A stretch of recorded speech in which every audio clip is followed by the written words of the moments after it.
ஒண்ணு புரிஞ்சுக்கோமா, பல நேரத்துல நம்ம யாருன்னு நம்ம தெரிஞ்சுக்காததான் ஐயா மிகப்பெரிய தோல்விக்கு காரணம். தெரியுமா?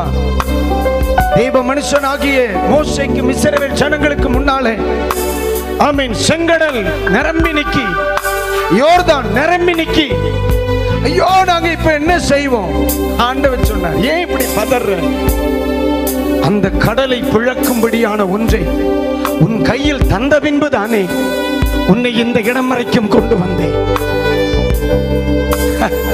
யோசிச்சு பாருங்க, அதை பிளக்கத்தக்க ஒரு அபிஷேகம் உன் சிரசில இருக்கு. இன்னைக்கு அதை ஜெயிக்கிற கிருபை உன் கையில தெய்வம் வந்திருக்கிறார்.